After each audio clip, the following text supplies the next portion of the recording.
I'm Eleanor, 68 years old, standing alone at a Colorado rest stop as my son Thomas's SUV disappeared down Interstate 70. Just 30 minutes ago, we were a family on vacation. Now I'm abandoned because my weak bladder required too many stops. I checked my phone again. They'd been driving for half an hour already. The shock hadn't fully registered yet, but somehow I knew my life would never be the same. Before I continue my story, where are you watching from? Hit that like and subscribe button if you've ever had family betray your trust. Trust me, what happens next will change everything. Life had been quiet since Frank passed away 3 years ago. Our suburban home in Kansas City felt emptier with each passing season. I'd grown accustomed to the silence, to cooking meals for one, to talking to Frank's photograph on the mantel when loneliness crept in too deeply. That's why when Thomas mentioned their summer vacation plans to Colorado during our monthly phone call, I couldn't help the wistfulness in my voice. Sounds wonderful, I said, trying to sound cheerful rather than envious. The mountains are beautiful this time of year. Yeah, Melissa found a great cabin rental outside Denver, Thomas replied, his voice distracted as always. The kids are excited about hiking and whitewater rafting. I stirred my tea and stared out the kitchen window. I've been a bit lonely lately. The house feels so big sometimes. The silence on the line stretched just long enough to be uncomfortable. Then I heard muffled voices, Thomas covering the phone to speak with Melissa.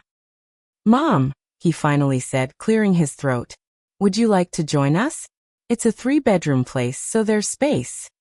The invitation wasn't warm, but it was an invitation nonetheless. Are you sure? I wouldn't want to impose on your family time. It's fine, Thomas said, though his tone suggested otherwise. We're leaving next Friday, staying for a week. That night, I couldn't sleep from excitement. My son, his wife, my grandchildren Emma and Jack. We'd be together for a whole week. I imagined evenings playing board games, mornings making pancakes together, sharing stories around a campfire. Maybe this trip would bridge the growing distance I'd felt from Thomas since Frank died. I spent the next week preparing. I shopped for small gifts for Emma and Jack. Books for 15-year-old Emma who loved fantasy novels, and a new handheld game for 12-year-old Jack. I bought snacks for the road trip, packed my neatest clothes, and tried not to worry about my increasingly troublesome bladder issues. The condition had worsened over the past year, but I was too embarrassed to mention it to Thomas. My doctor had prescribed medication, but it only helped somewhat. I'd grown accustomed to planning my outings around bathroom access, but a long road trip would be challenging. Still, I couldn't miss this opportunity to reconnect with my family. The morning of departure arrived with perfect summer weather. Thomas pulled into my driveway in their black SUV, already packed to the ceiling with luggage and supplies. Melissa offered a perfunctory hug, her smile not quite reaching her eyes. Grandma, Jack called, genuinely happy to see me. He'd always been the warmer of the 2 grandchildren. Emma glanced up from her phone. Hi, Grandma, she said before returning to her texting. I've got snacks, I announced, holding up my contribution. And a few surprises for the road. Thomas eyed my 2 suitcases with a frown. We're only going for a week, Mom. One is just for toiletries and medications, I explained, feeling defensive. And books. Melissa exchanged a look with Thomas that I pretended not to notice. Well, let's get going, Thomas said, checking his watch. We've got a long drive ahead. As we pulled away from my house, I felt a flutter of anxiety mixed with excitement. The last family vacation I'd taken was with Frank 5 years ago. I'd forgotten the joy of going somewhere new, of having adventures waiting. I took my final bladder medication of the morning and settled in for what I hoped would be a journey back to the heart of my family. Did you bring your house keys, Mom? Thomas asked casually as we merged onto the highway. Just in case we need someone to check on anything while we're gone. Of course, I replied, not thinking much of it at the time. They're in my purse. I didn't notice the way Thomas and Melissa exchanged satisfied glances in the rearview mirror. The first few hours on the road passed pleasantly enough. I'd brought a road trip playlist of songs from the 70s and 80s, but Emma quickly plugged in her own music. Jack was absorbed in his handheld game, occasionally showing me his progress. Thomas focused on driving while Melissa navigated and answered work emails on her laptop. We'd been on the road for just under an hour when I felt the first uncomfortable pressure in my bladder. "Thomas," I said hesitantly, "I think I might need a bathroom break at the next rest stop." He glanced at me in the rearview mirror. "Already? We just left." "I know, I'm sorry. It's just this medication I'm on." Thomas sighed but nodded. "There's one coming up in about 10 miles. The first stop was quick, and though Thomas drummed his fingers on the steering wheel while waiting, he didn't say anything directly unpleasant. When I returned to the car, I tried engaging Emma in conversation. "What are you texting about, sweetheart? Friends from school?" Emma barely looked up. "Just stuff. She's talking to her boyfriend," Jack announced with a teasing grin. "He's not my boyfriend," Emma snapped, her cheeks reddening. "Emma has a boyfriend?" I asked, genuinely interested. "You never mentioned that on our calls." "We don't really talk that much, Grandma," Emma replied, her tone suggesting this was obvious. The comment stung. I thought about our monthly phone conversations, how I always asked about school and activities, how the responses had grown increasingly brief. When had my grandchildren become strangers? Melissa turned in her seat. "Emma's been very busy with advanced placement classes this year, and her volleyball team made regionals." "That's wonderful," I said. "I didn't know you played volleyball." Emma shrugged. "For like 3 years now." 3 years. 3 years of games and tournaments I'd never heard about, never been invited to. I swallowed the hurt and looked out the window. Less than an hour later, I needed to stop again. This time, Thomas didn't hide his annoyance. "Mom, we're never going to make it to the cabin at this rate." "I'm sorry," I said, feeling my face flush with embarrassment. "I can try to hold it longer." "It's fine," he said sharply, switching lanes to take the exit. "We'll stop." While I was in the restroom, I overheard Melissa and Thomas talking outside the door, not realizing how their voices carried. "I told you this was going to be a problem," Thomas said. "She's going to turn a 9-hour drive into 12. "Just deal with it," Melissa replied. "We need her to sign those papers anyway." "What papers?" I whispered to myself, but their conversation shifted as another person entered the restroom. By our lunch stop at a roadside diner, tension filled the car like a physical presence. Jack had grown quiet, sensing the adult's irritation. Emma remained in her digital world, completely disconnected. I excused myself to use the restroom again before our meal arrived, and when I returned, I caught the tail end of another hushed conversation. "Just saying it might be best for everyone if she considered assisted living," Melissa was saying. "That house is too big for her anyway." My appetite vanished instantly.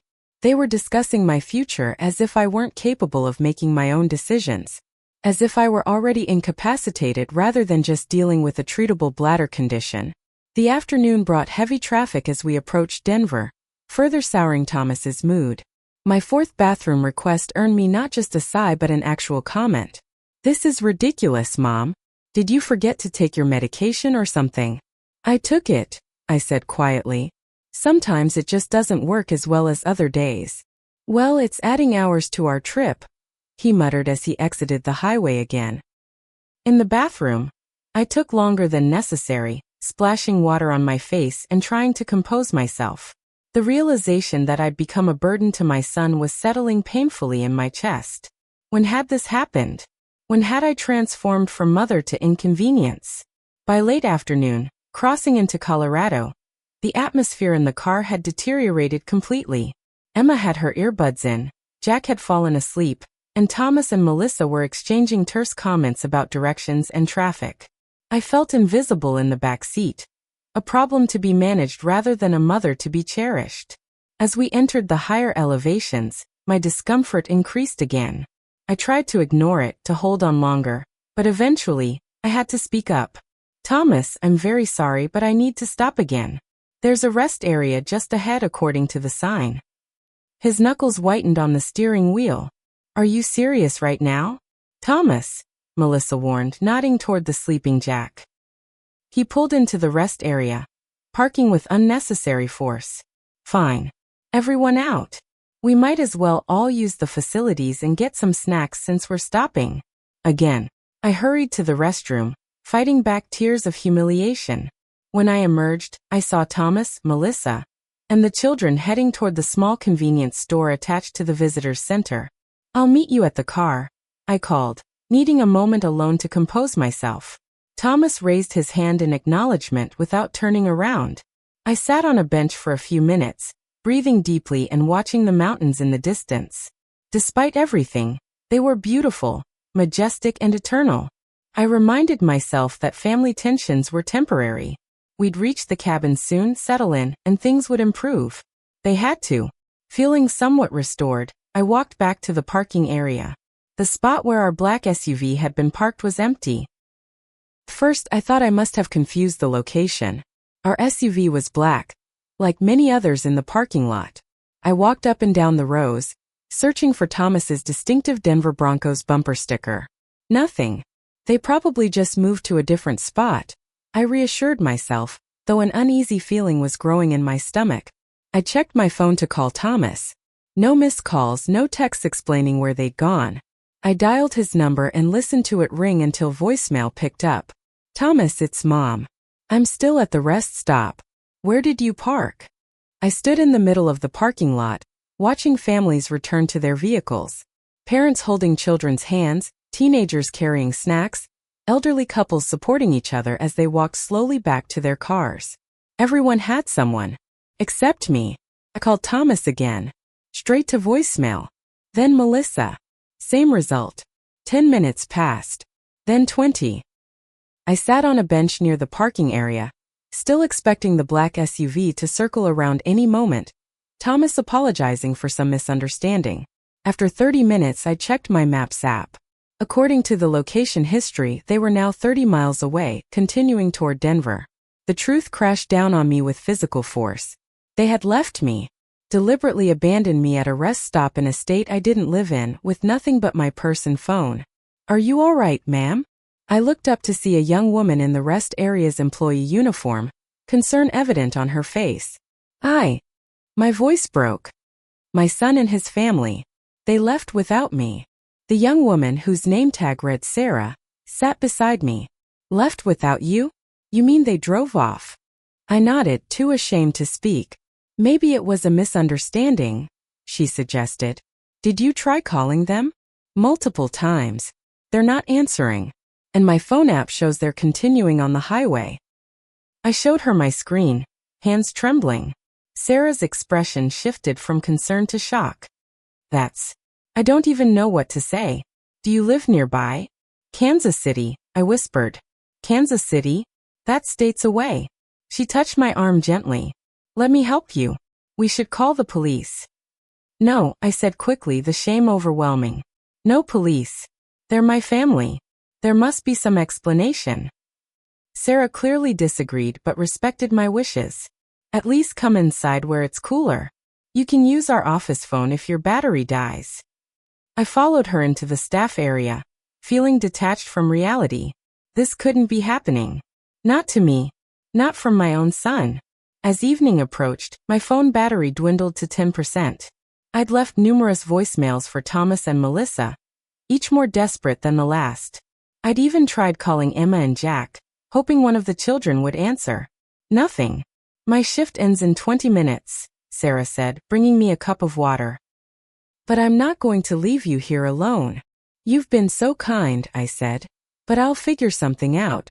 Maybe there's a bus." "To Kansas City? That would take days." She shook her head. "Let me make a few calls." While Sarah was speaking quietly on the phone, an older gentleman approached.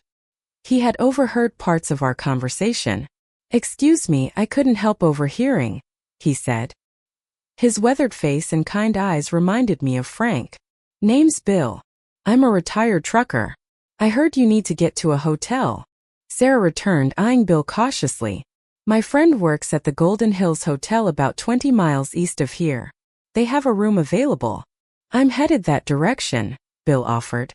"I could give you a lift, ma'am." Under normal circumstances, I would never consider accepting a ride from a stranger. But these weren't normal circumstances. "Bill's a regular," Sarah vouched after a moment's hesitation. "Been stopping here twice a month for years." I looked at my phone. 7%. No new messages or calls. Thank you, I said finally. I would appreciate that ride. In Bill's pickup truck, I sat silently watching the Colorado landscape blur past. The mountains that had seemed so beautiful hours ago now felt imposing, alien. I was farther from home than I'd been in years. Abandoned by the people I loved most in the world. Lost my wife last year, Bill said after several minutes of silence. Cancer. 42 years we had together. I'm sorry, I said automatically. I lost my husband Frank 3 years ago. Heart attack. Bill nodded. It's the loneliness that gets you. Not the big moments but the small ones. No one to tell when you see something interesting on the road. I thought about all the small moments I tried to share with Thomas and his family. The texts that went unanswered, the phone calls that grew shorter, the visits that became less frequent. My son left me at that rest stop, I said, the words feeling surreal. Deliberately drove away and left me there. Bill didn't respond with platitudes or questions. He just nodded, his eyes on the road. Some people don't deserve the love they're given. We arrived at the Golden Hills Hotel as darkness fell. Sarah's friend Patricia was the night manager, a woman about my age with silver hair and knowing eyes. Room 118, she said, sliding a key card across the counter. It's our quietest room. And don't worry about the rate. We have a distressed traveler discount. I knew there was no such thing, but I accepted her kindness with gratitude. That night, alone in the sterile hotel room, reality fully descended. I curled up on the bed and finally allowed myself to cry deep body-shaking sobs that left me gasping. How could my own child do this to me? What had I done to deserve such cruelty? Sleep came in fitful bursts, interrupted by dreams of being left behind, of running after a car that kept accelerating away from me. By morning, something had shifted inside me. The overwhelming hurt had crystallized into something harder, clearer. Anger. I woke to sunlight filtering through thin hotel curtains. For a moment, disorientation clouded my mind. This wasn't my bedroom in Kansas City.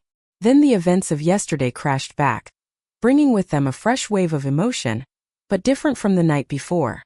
The paralyzing shock had receded, replaced by a cold, clear anger I hardly recognized in myself. My phone had died overnight.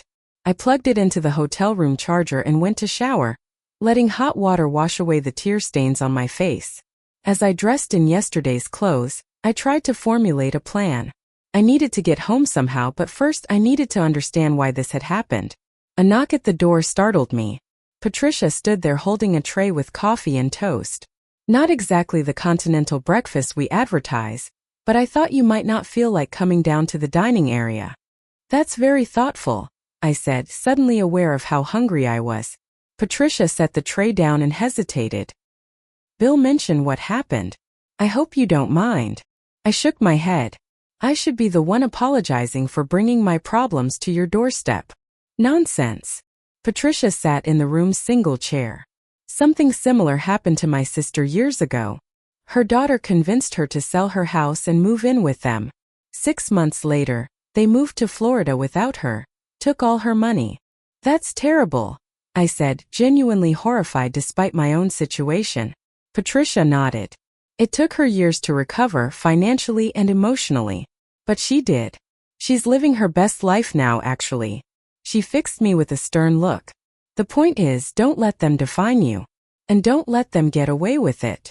Her words resonated with something awakening inside me. All my adult life I've been accommodating, peaceful, the one who smoothed over conflicts. Even after Frank died, I'd never wanted to be a bother to Thomas and his family.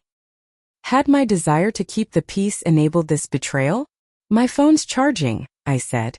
Once it's on, I need to check something. Patricia stood. Use the hotel computer at the front desk if you need it. And take your time with checkout. We're not busy.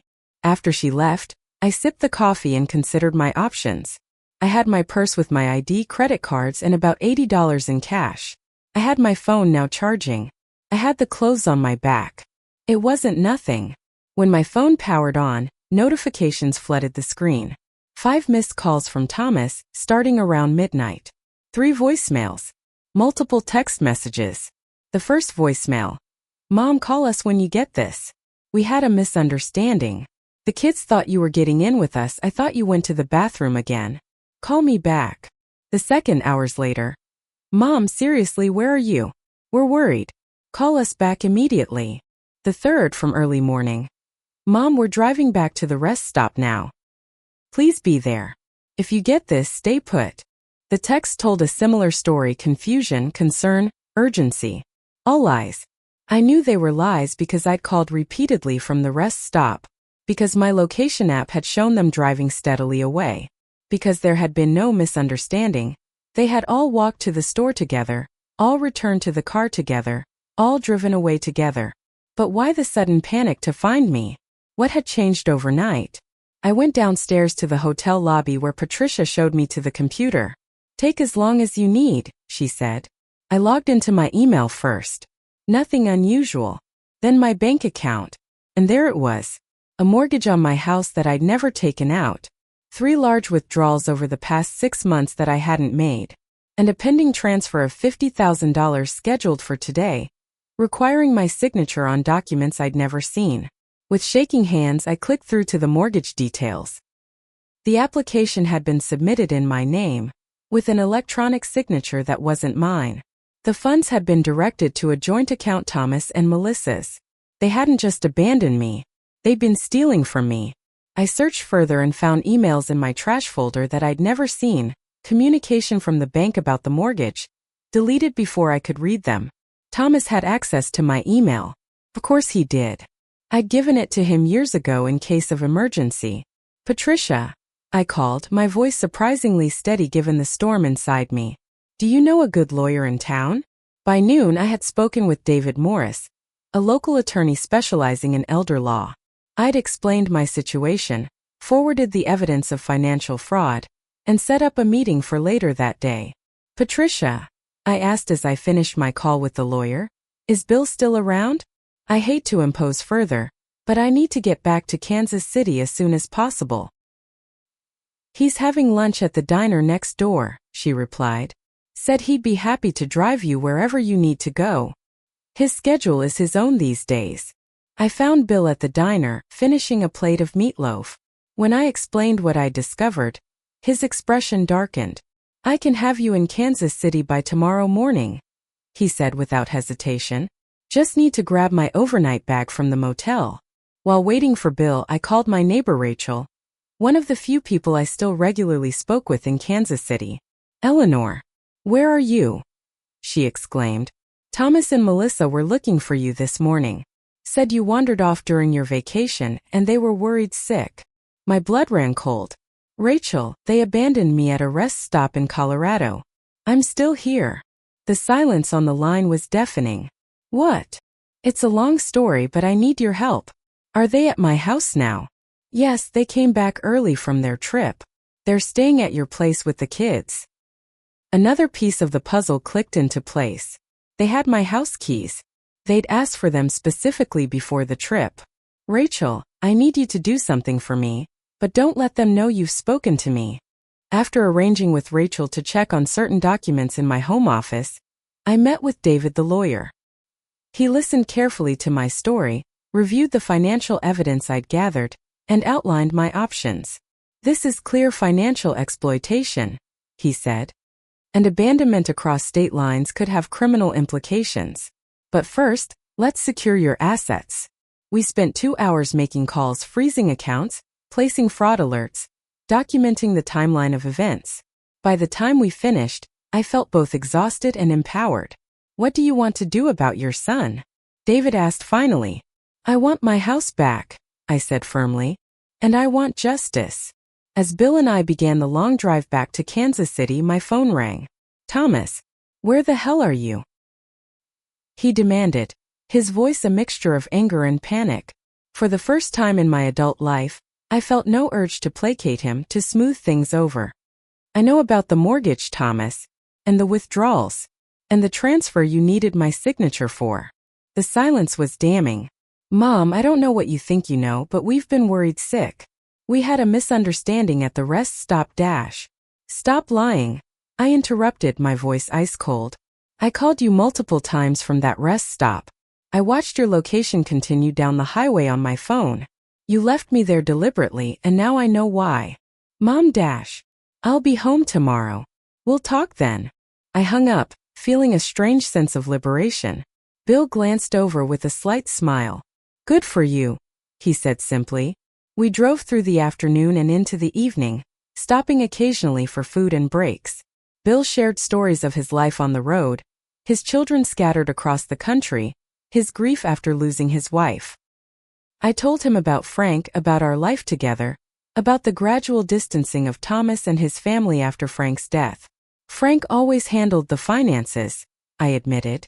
After he died, I was overwhelmed. Thomas offered to help and I was grateful.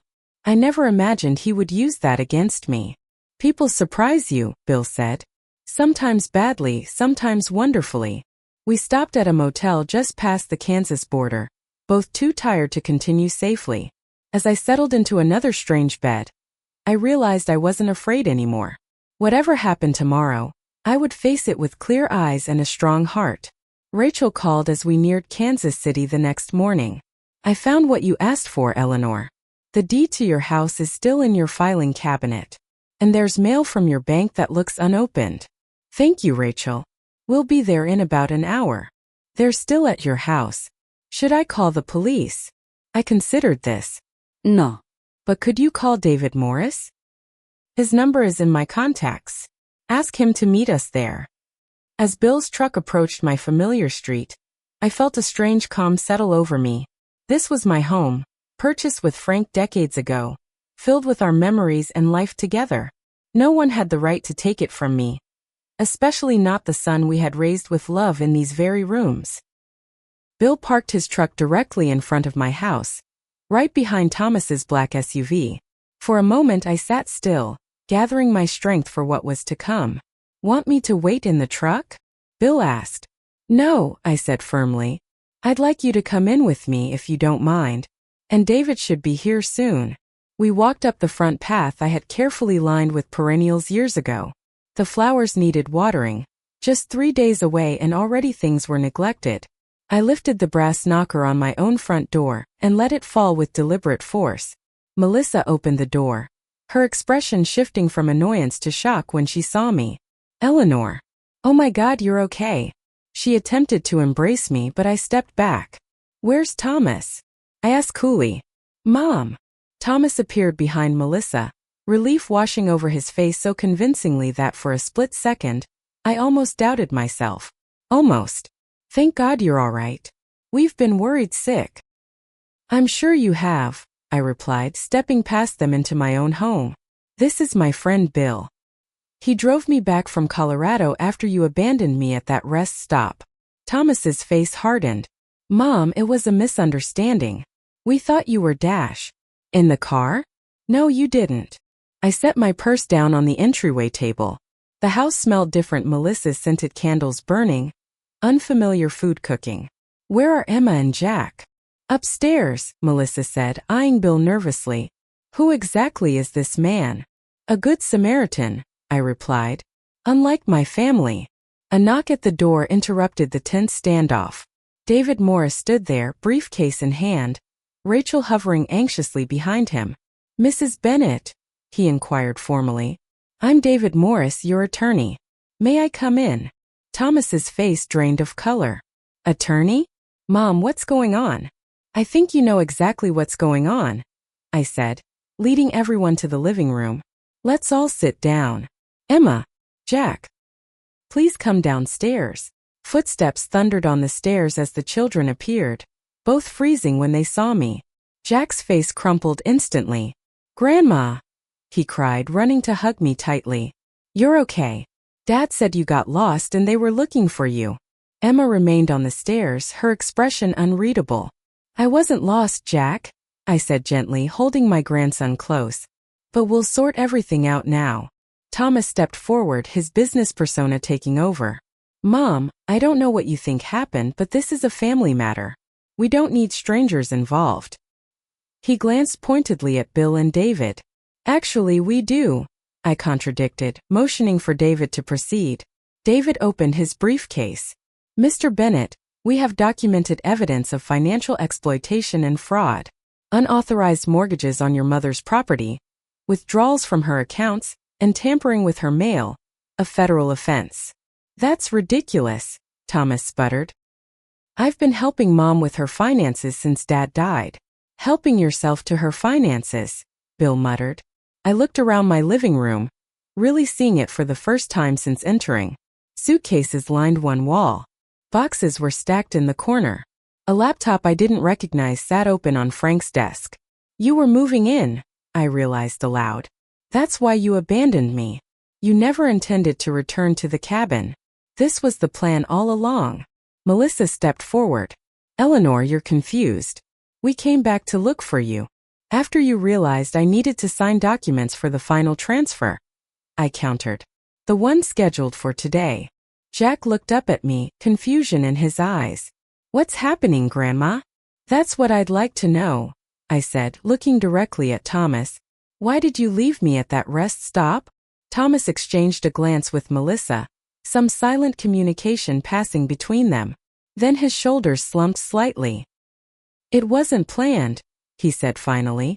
We were just so frustrated with all the stopping, the constant bathroom breaks. We just needed a break from you.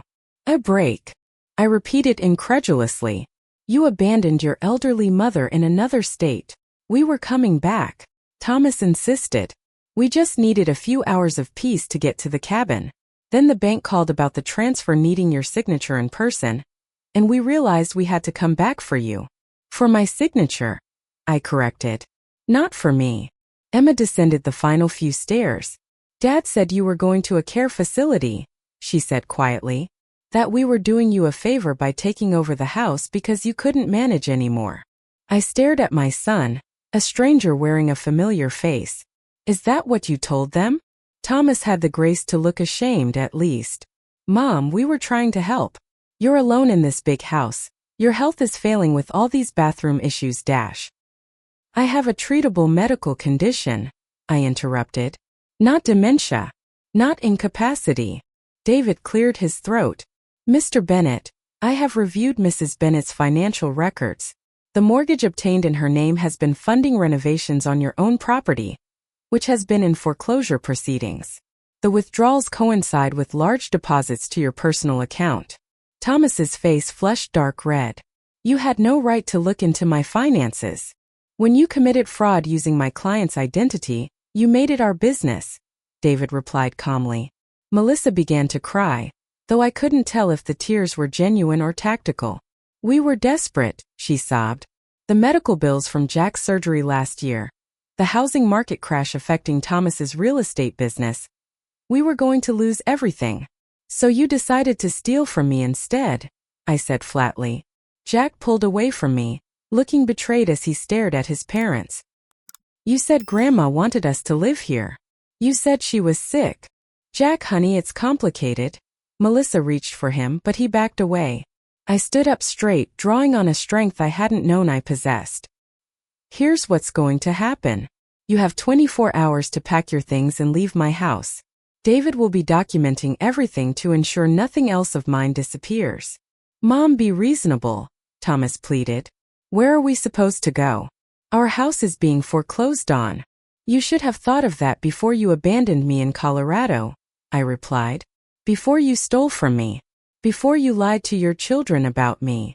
Emma looked at her father with new eyes. You really left Grandma at a rest stop? On purpose. Thomas had no answer. What about the kids? Melissa asked desperately.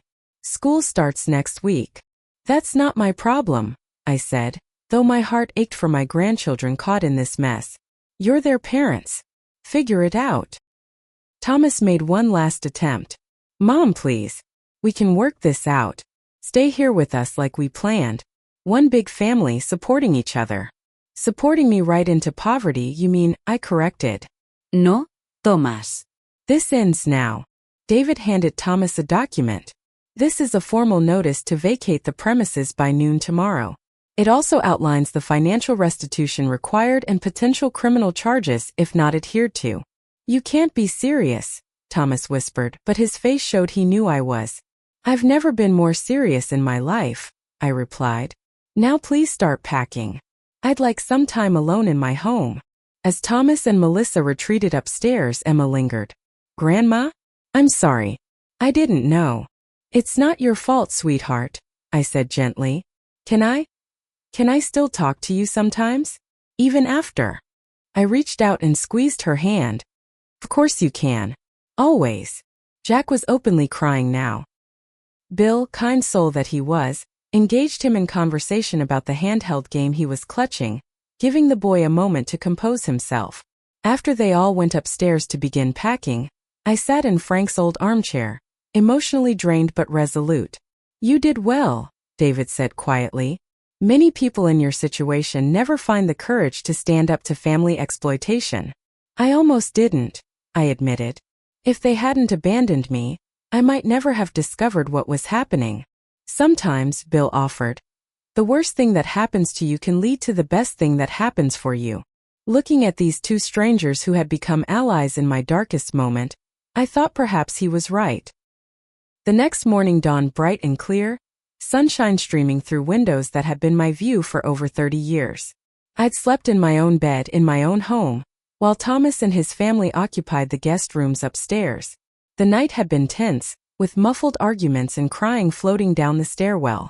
I had remained in my bedroom, door locked, a precaution David had insisted upon.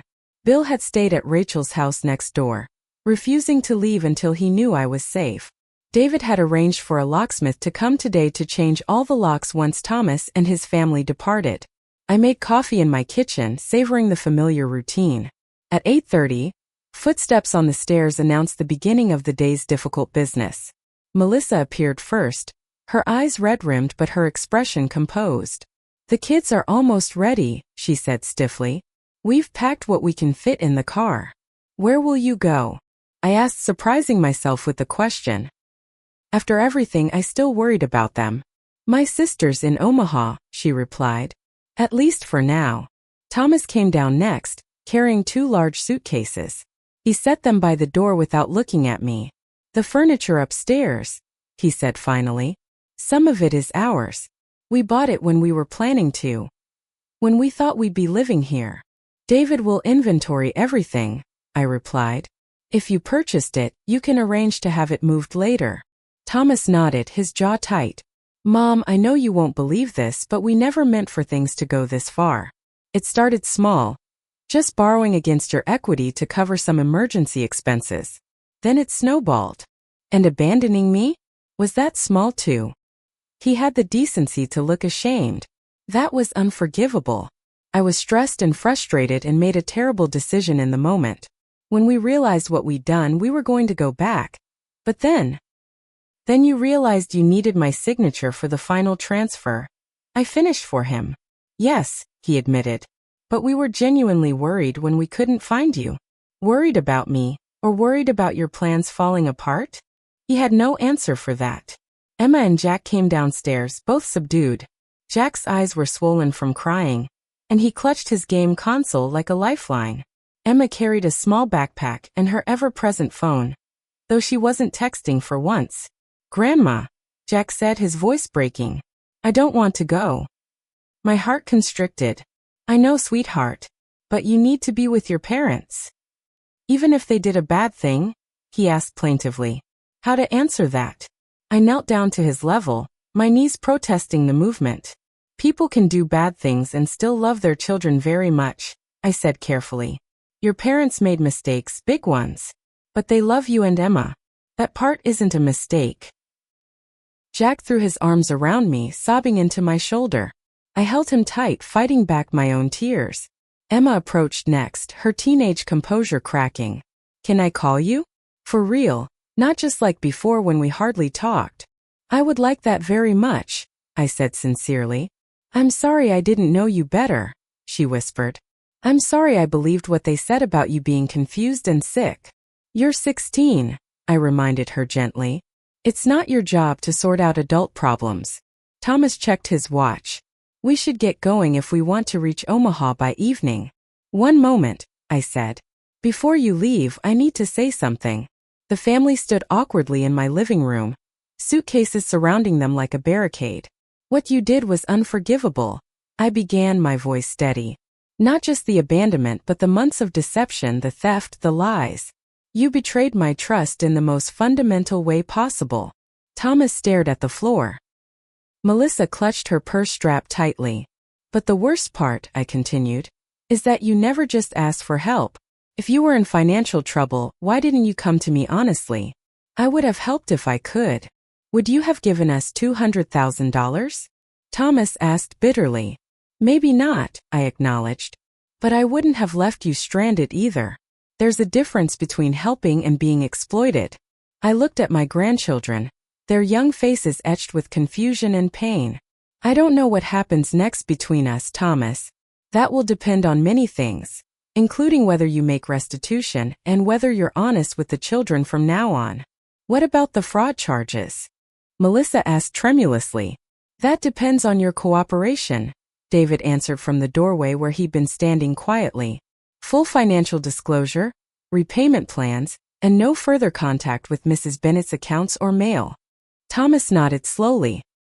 And if we agree to all that? Then I won't press criminal charges, I said. But make no mistake, this isn't forgiveness. This is practicality. I don't want the children to see their parents in legal proceedings. Thank you, Thomas whispered. Don't thank me, I replied. Just do better. Be better than this.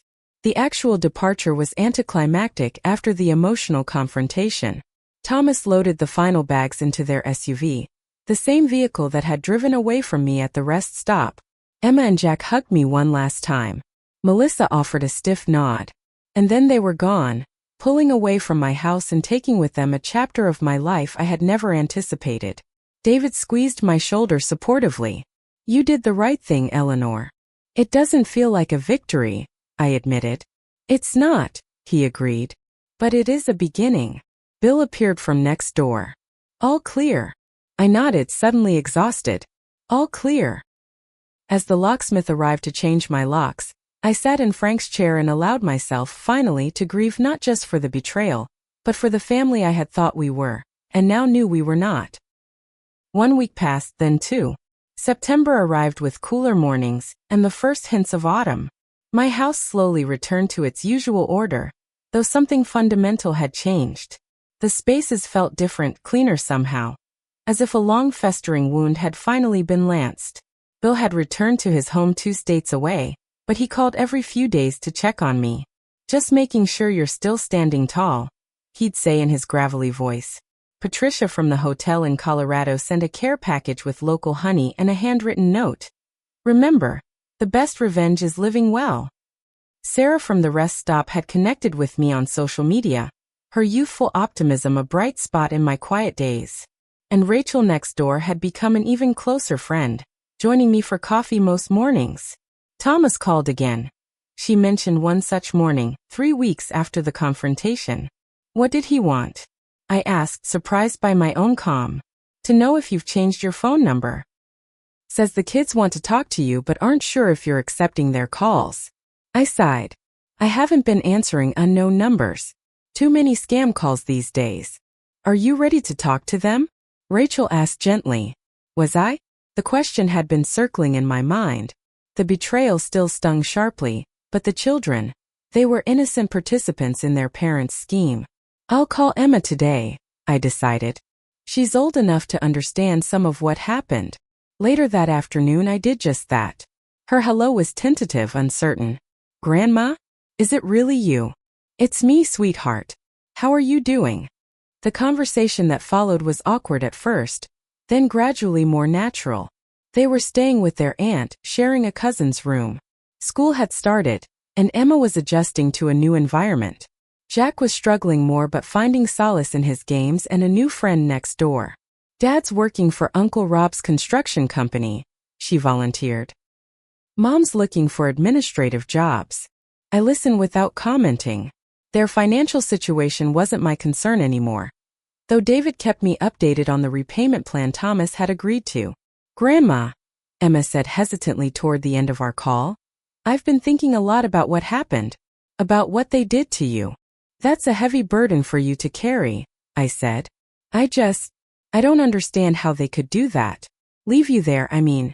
Take your money. I didn't have a satisfying answer. People sometimes make terrible choices when they're desperate or feel entitled. But Emma, listen to me, their actions don't define you. You get to choose what kind of person you'll be. After we hung up, I sat in my garden, watching butterflies flit among the late summer blooms. Frank had planted this garden with me 30 years ago when we first bought the house. We'd imagined growing old here together, hosting grandchildren for summer visits, building a legacy of love and trust. Life had other plans, as it often does. But sitting there, I realized something important. Though I hadn't chosen this path, I could choose how to walk it. The next day, I called Dr. Reynolds, the urologist I'd been avoiding. My bladder condition was treatable with the right medication and some minor lifestyle changes. No more hiding or minimizing my health concerns out of embarrassment. Then I called Bill. Remember you mentioned that RV trip you were planning? To the national parks? Sure do, he replied. Leaving next month. Why's that? I was thinking, I said, surprising myself with my boldness, that I might like to join you. Just as friends. I added quickly. His delighted response warmed something in me that had been cold for a very long time. 3 months after the abandonment at the rest stop, my life had transformed in ways I never could have predicted. My house was peaceful again, truly mine. My health was improving with proper treatment. I'd begun volunteering at the community center, teaching a quilting class to young mothers. And I'd found friendship in unexpected places. Bill with his road stories and kind eyes, Patricia who called weekly from Colorado, Sarah who sent funny memes that made me learn how to use Instagram, and Rachel who had become like a sister. One crisp October afternoon, a knock at my door revealed Jack standing on the porch, his father's car idling at the curb. Jack, what a surprise. Dad brought me, he said, pointing to Thomas, who remained in the car, raising a hand in awkward greeting. Can I come in? Just for a little while. We spent an hour together, Jack showing me his progress in his game, telling me about his new school, asking about my garden. As he was leaving, he hugged me tightly. I miss you, Grandma. I miss you too, sweetheart. 2 weeks later, Emma came by after school, dropped off by a friend's mother. She brought homework to do at my kitchen table, just wanting quiet company, she said. We barely spoke, but the silence was comfortable, healing.